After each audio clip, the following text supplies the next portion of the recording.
नमस्कार, मैं स्वाति आपके अपने चैनल इंडियन मैथोलॉजिकल स्टोरीज में आपका स्वागत करती हूँ। आज आपको कार्तिक पुराण का तीसरा अध्याय सुनाने जा रही हूँ। आइए सुनते हैं। सत्यभामा ने कहा, हे प्रभु, आप तो सभी काल में व्यापक हैं और सभी काल आपके आगे एक समान हैं। फिर यह कार्तिक मास ही सभी मासों में श्रेष्ठ क्यों है? आप सब तिथियों में एकादशी और सभी मासों में कार्तिक मास को ही अपना प्रिय क्यों कहते हैं? इसका कारण बताइए। भगवान श्री कृष्ण ने कहा, हे भामिनी, तुमने बहुत अच्छा प्रश्न किया है। मैं तुमको इसका उत्तर देता हूँ, ध्यान पूर्वक सुनो।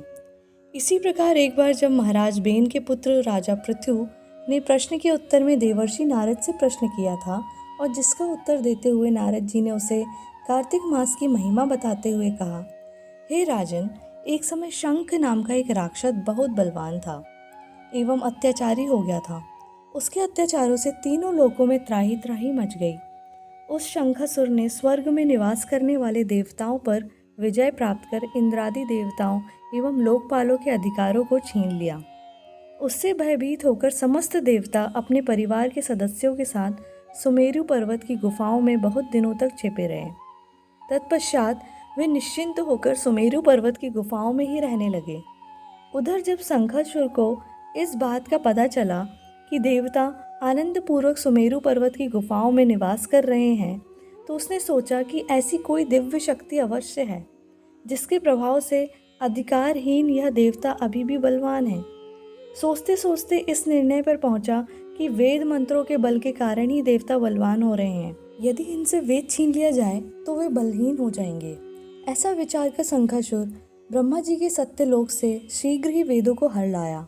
उसके द्वारा ले जाए जाते हुए भय से उसके चंगुल से निकल भागे और जल में समा गए। असुर ने वेद मंत्रों तथा बीज मंत्रों को ढूंढते हुए सागर में प्रवेश किया, परंतु ना तो उसको वेद मंत्र मिले और ना ही बीज मंत्र। जब शंखासुर सागर से निराश होकर वापस लौटा तो उस समय ब्रह्मा जी पूजा की सामग्री लेकर सभी देवताओं के साथ भगवान विष्णु की शरण में पहुंचे और भगवान को गहरी निद्रा से जगाने के लिए गाने बजाने लगे और धूप गंध आदि से बारंबार उनका पूजन करने लगे।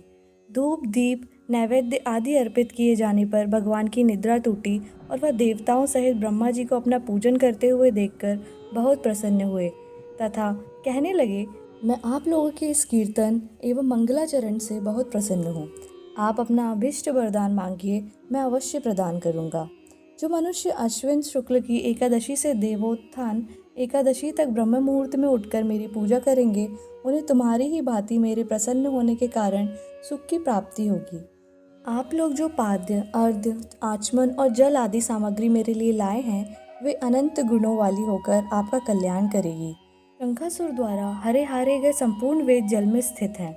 मैं सागर पुत्र शंखासुर का वध करके उन वेदों को अभी लाए देता हूँ। आज से बीज मंत्र और वेदों सहित मैं प्रतिवर्ष कार्तिक मास में जल में विश्राम किया करूँगा। अब मैं मत्स्य का रूप धारण करके जल में जाता हूँ। तुम सब देवता भी मुनीश्वरों सहित मेरे साथ जल में आओ। इस कार्तिक मास में जो श्रेष्ठ मनुष्य प्रातःकाल स्नान करते हैं, वे सब यज्ञ के अव्रत स्नान द्वारा भली भांति नहा लेते हैं। हे देवेंद्र, कार्तिक मास में व्रत करने वालों को सब प्रकार से धन, पुत्र, पुत्री आदि देते रहना और उनकी सभी आपत्तियों से रक्षा करना।